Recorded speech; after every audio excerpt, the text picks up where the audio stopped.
anak-anak, berjumpa lagi dengan Ibu Asia. Hari ini kita akan belajar PKN kelas 8 bab 1 memahami kedudukan dan fungsi Pancasila. Pertama yaitu arti kedudukan dan fungsi Pancasila. Para pendiri negara Republik Indonesia pada tanggal 18 Agustus 1945 mensahkan dasar negara itu adalah Pancasila. Nah, tentunya hal ini sudah kalian pelajari di kelas 7 tahun lalu. Istilah Pancasila itu sendiri menurut Darji sudah dikenal sejak zaman Majapahit pada abad ke-14. Terdapat dalam buku Nagara Kartegama karangan Prapanca dan buku Stuta Soma karangan Tantular. Istilah Pancasila dalam bahasa Sanskerta yaitu berasal dari kata panca dan sila.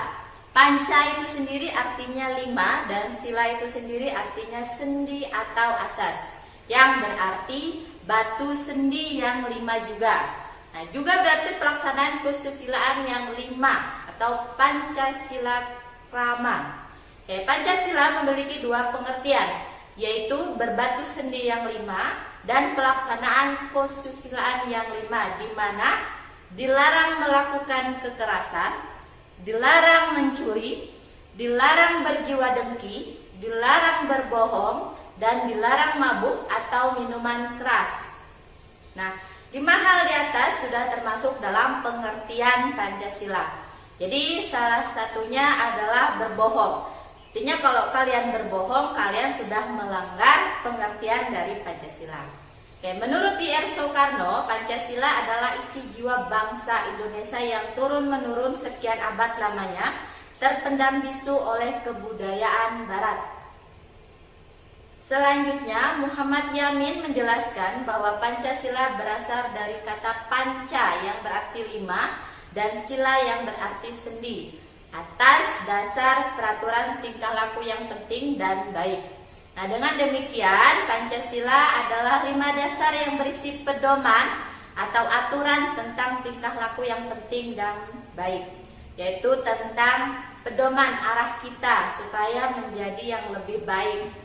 Selanjutnya, secara umum fungsi dan peranan Pancasila menurut TAP MPR nomor 3/MPR tahun 2000 tentang sumber hukum nasional dan tata urutan perundangan dinyatakan bahwa Pancasila berfungsi sebagai dasar negara. Fungsi dan peranan Pancasila yaitu sebagai berikut. 1. Pancasila sebagai jiwa bangsa Indonesia.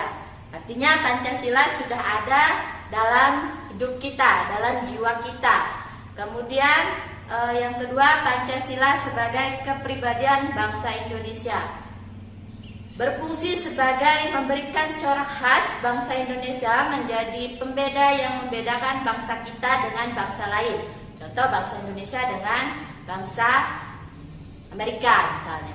Kemudian Pancasila sebagai sumber dari segala sumber hukum. Nah, Pancasila itu merupakan sumber hukum atau induknya dari hukum. Jadi apapun itu nanti pasti larinya ke hukum. Kita misalnya melakukan tindak kekerasan, itu larinya juga ke hukum. Mencuri juga larinya ke hukum. Semuanya ke hukum. Kemudian Pancasila sebagai perjanjian luhur. Pancasila sebagai perjanjian luhur telah berfungsi dan disepakati melalui sidang PPKI pada tanggal 18 Agustus 1945.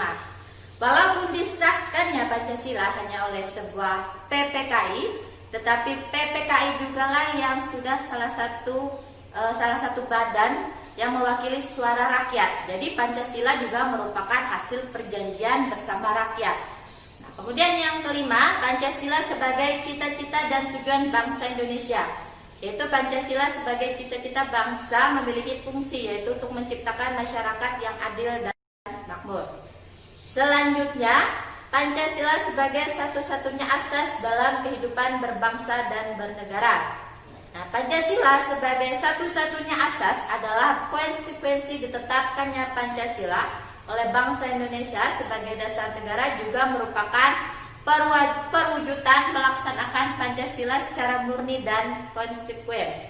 Selanjutnya, Pancasila sebagai moral pembangunan. Pancasila dijadikan kerangka, acuan, tolak ukur, parameter, arah dan tujuan dari pembangunan.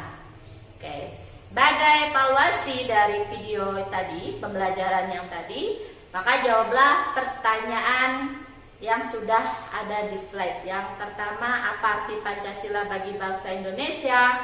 Apa fungsi Pancasila bagi bangsa Indonesia? Siapakah the founding father yang merumuskan Pancasila? Kemudian seperti apakah fungsi Pancasila bagi kehidupan bernegara?